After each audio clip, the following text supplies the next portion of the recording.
Abre mis ojos y mi corazón para escuchar tu voz, para el camino, para recibir tu palabra, oh Señor.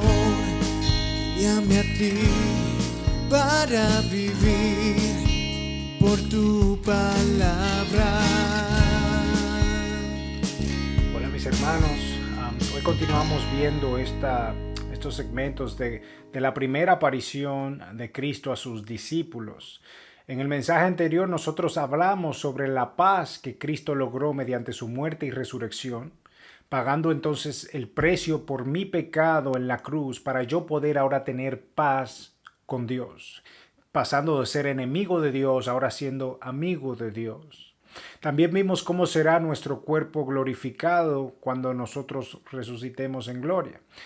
Hoy vamos a hablar en cómo Cristo empodera a estos hombres para poder seguir verdaderamente a Dios de ahora en adelante, dándoles entonces a ellos el Espíritu Santo. Pero vamos a volver a leer Juan 20 del 19 al 23. Y dice: entonces, al atardecer de aquel día, el primero de la semana, y estando cerradas las puertas del lugar donde los discípulos se encontraban por miedo a los judíos, Jesús vino y se puso en medio de ellos y les dijo: paz a vosotros. Y diciendo esto le mostró las manos y el costado. Entonces los discípulos se regocijaron al ver al Señor. Jesús entonces les dijo otra vez: paz a vosotros. Como el Padre me ha enviado, así también yo os envío. Después de decir esto, sopló sobre ellos y les dijo: recibid el Espíritu Santo. A quienes perdonéis los pecados, a estos les son perdonados, y a quienes les retengáis los pecados, a estos les son retenidos. Estos hombres estaban extasiados. Vayamos ahora mentalmente a este momento. Imaginémonos por un momento que nosotros estábamos ahí. Éramos uno de los discípulos presentes en esa habitación. Este domingo, llenos de temor, encerrado con la puerta con llave. Jesús, el Mesías esperado, acaba de morir. A nosotros se nos culpa de robar su cuerpo. Estamos aterrorizados porque Cristo acaba de morir martirizados y nosotros tenemos miedo de sufrir la misma consecuencia. Estamos totalmente indefensos. Tenemos el gobierno romano en nuestra contra, el cuerpo sacerdotal de Jerusalén en su contra, de Israel. No tenemos armas, no tenemos ningún tipo de defensa y no somos más de 120 personas, un grupo pequeño. Entonces, con un deseo de creer y de seguir el mensaje de Jesús, pero el mundo se nos ha ido arriba. Mis pensamientos están abrumados, no veo ningún tipo de salida de esta situación. Y de repente llega el mensaje de la resurrección. Las mujeres vienen y dijeron: hemos visto a Cristo resucitado. Lo vio Pedro: hemos visto a Cristo resucitado. Llegaron los discípulos de Maús: hemos visto a Cristo resucitado. Ahora los discípulos que estaban en esa habitación comenzaron a creer. Pero aún así seguimos con temor, no vemos salida, con la puerta cerrada. Y de repente, en medio de ese gran temor de persecución, en medio de todos, se aparece la luz del mundo. Se aparece el creador del cielo y de la tierra, el principio y el fin, el alfa y el omega, el Dios creador, el Cordero de gloria, el Rey de reyes y Señor de señores. Se presenta ante ellos y lo primero que les dice es: paz a vosotros.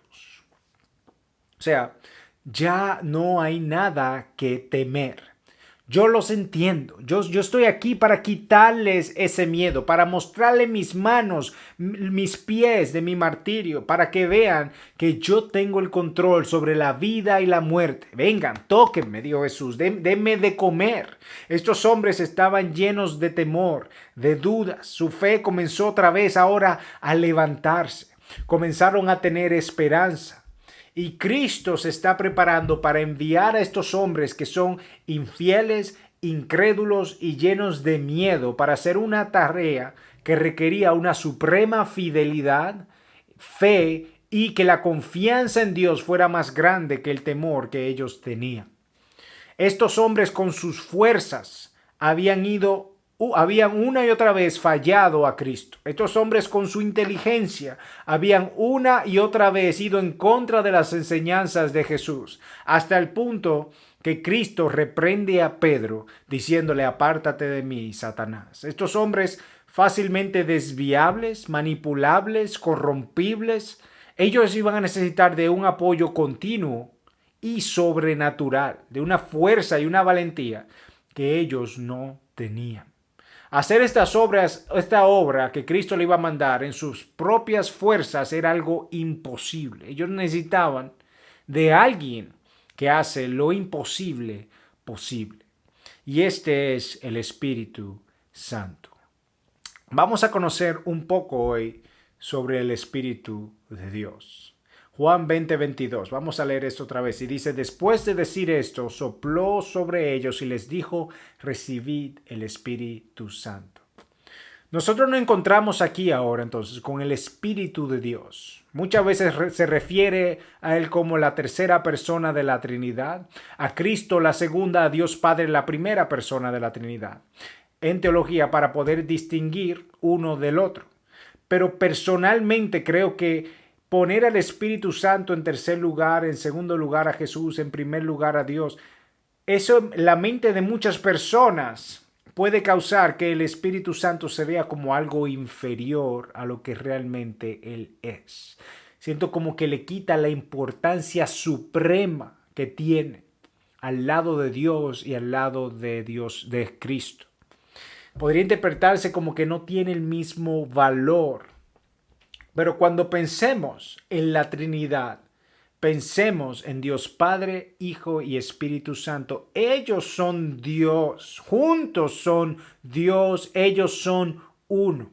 Ellos hicieron la creación, juntos hicieron todo lo que existe. Ellos juntos nos hicieron a nosotros. Génesis 1:26, y dijo Dios, que la palabra ahí es Elohim, o sea, dioses en plural. Hagamos al hombre a nuestra imagen, hagamos, conforme a qué, a nuestra semejanza. Y ejerce dominio sobre los peces del mar, sobre las aves del cielo, sobre los ganados, sobre la tierra y sobre todo reptil que se arrastra sobre la tierra. Muchos hablamos del Espíritu Santo como si fuera una figura manipulable, como si Él hiciera nuestra voluntad, como si el Espíritu Santo estuviera ahí a mi servicio, cuando la realidad es que nosotros estamos para el servicio de Él, pues Él es Dios, 100% Dios, Él es uno con Jesús y el Padre. Nosotros fuimos sellados con el Espíritu Santo y es nuestra evidencia de salvación y es nuestra entrada al cielo. Es porque el Espíritu Santo vive en mí. Él es tan santo que aún mi peor pecado es continuamente santificado por su presencia. ¿Sabe por qué? Porque Dios no habita donde habita el pecado. Su templo es sagrado y nosotros somos templos del Espíritu Santo y somos santificados por Él. Dios es más santo y más poderoso que mi pecado y que el pecado de todo el mundo. Dios tiene la capacidad de santificarnos a nosotros para morar siempre en su presencia. Aún nosotros viviendo en pecado en este cuerpo, el Espíritu de Dios en nosotros es una muestra del continuo perdón y del poder del sacrificio de Cristo. Así como Cristo perdonaba los pecados de otros y eran sanados, así como Cristo nunca fue contaminado por el pecado, sino todo lo contrario. Él santificaba lo inmundo. De la misma forma, el Espíritu de Dios continuamente purifica, santifica, vivifica, rectifica a los que ponen su fe en Cristo. A Dios nada lo puede volver inmundo, absolutamente nada. Su presencia es tan santa que Él es quien santifica. Lo inmundo no puede contaminar a Dios. Por esto, nuestro pecado no contamina al Espíritu Santo, porque Él, conociendo lo más profundo de nuestra mente, obra en nosotros para que seamos como Cristo y nos transforma de adentro hacia afuera. Nosotros vemos que Cristo arma a estos creyentes con el arma más poderosa que jamás podrían recibir, que era el Dios mismo viviendo en ellos. Dios mismo escudriñando cada pensamiento, guiando cada predicación, guiando cada paso de sus vidas.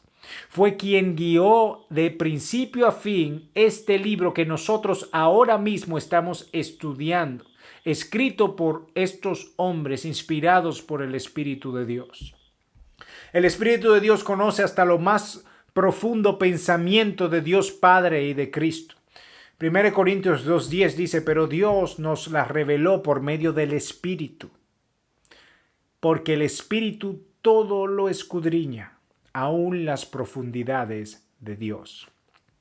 Tiene la capacidad infinita y eterna de llegar a lo más profundo de Dios y entenderlo.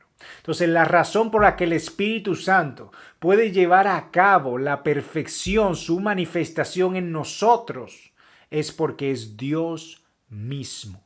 Su majestad, su gloria, su dignidad, su misericordia, su bondad, su sabiduría, su poder, en todo es igual a Dios Padre y Jesús. Si la gracia del Espíritu Santo no fuera infinita y eterna, entonces ¿cómo nosotros ahora mismo estamos vivos con ese Espíritu Santo viviendo nosotros en pecado, en un cuerpo corruptible? ¿Cómo es que no estamos muertos? Viendo Él cada pensamiento y cada pecado que pasa por nuestra mente y pacientemente guiándonos a ser renovados en esta tierra. Sin el trabajo del Espíritu Santo, nadie podría venir a Dios Padre y nadie pudiera aceptar a Cristo en su corazón. Yo necesito un 100% del Espíritu de Dios para poder aceptar a Cristo y para poder vivir como Cristo. Él es quien ha guiado siempre a los creyentes a creer y también es quien ha endurecido los corazones de aquellos que se rebelan contra Dios. 1 Corintios 12:3 dice, por tanto os hago saber que nadie que hable por el Espíritu de Dios llama anatema a Jesús, y nadie puede llamar a Jesús Señor si no es por el Espíritu Santo. Absolutamente imposible venir a Cristo sin que el Espíritu de Dios sea quien te revele a Jesús. Solamente el Espíritu de Dios puede guiarte a creer en Cristo. Y esta es la razón por la que Cristo dijo en Marcos 3:29, pero cualquiera que blasfeme contra el Espíritu Santo no tiene jamás perdón, sino que es reo de juicio eterno. Claramente vemos aquí que el no creer en las obras de Jesús hechas por el Espíritu Santo, quien nos guía a Él, no podrá ser salvo. Porque la evidencia de que el Espíritu Santo mora en nosotros viene de que yo creo en Cristo. Y si uno no cree en la obra de Cristo, pues yo estoy negando la obra del Espíritu Santo. El Espíritu Santo es quien nos muestra a Cristo. Él es quien da testimonio de Jesús. Él es quien nos revela nuestro pecado.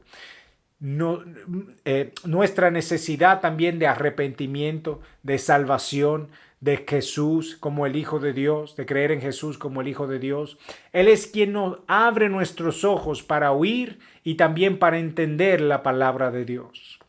En Juan 15:26, Cristo dijo, cuando venga el Consolador, a quien yo enviaré del Padre, es decir, el Espíritu de verdad que procede del Padre, Él dará testimonio de mí.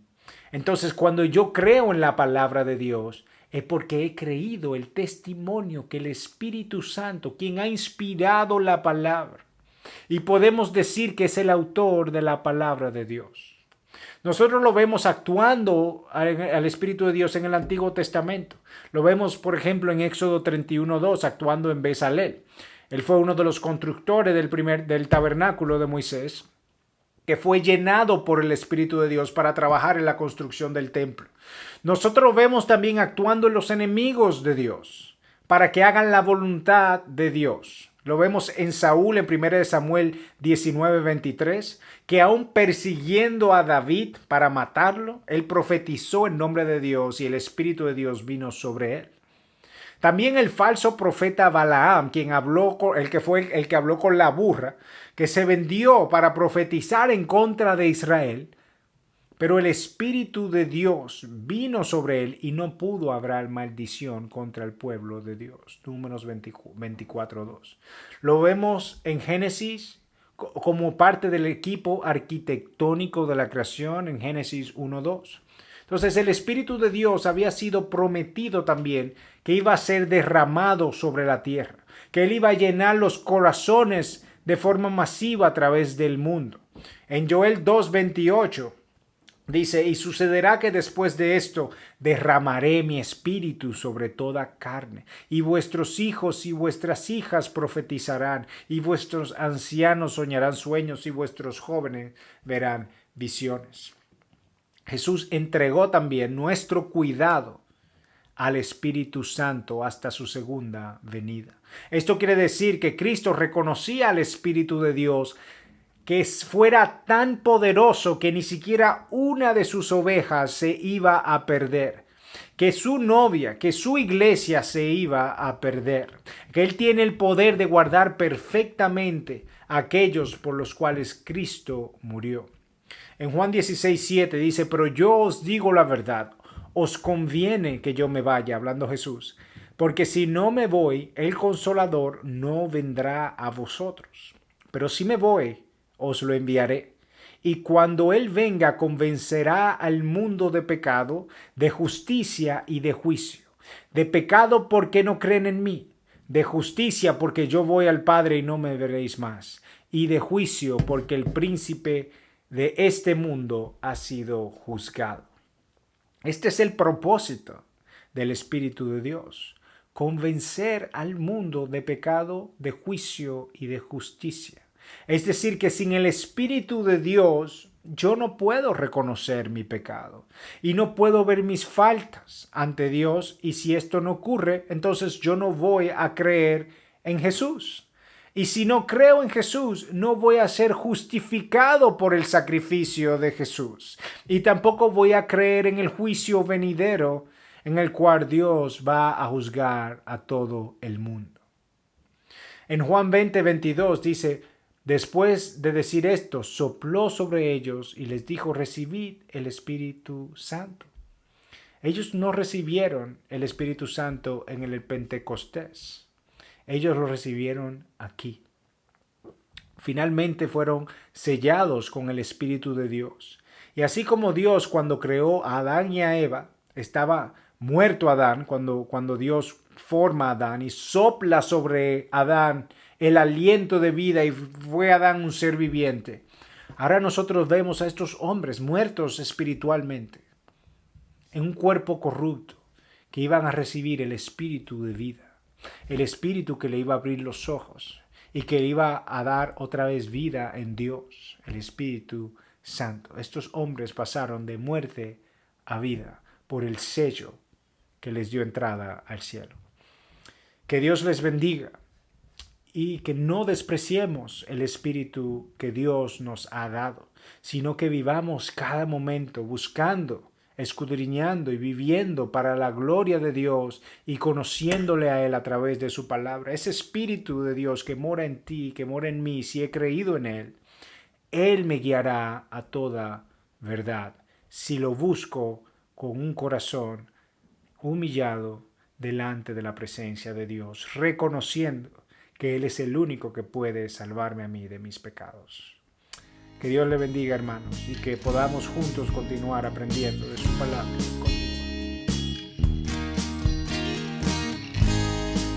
Abre mis ojos y mi corazón para escuchar tu voz, para el camino, para recibir tu palabra, oh Señor.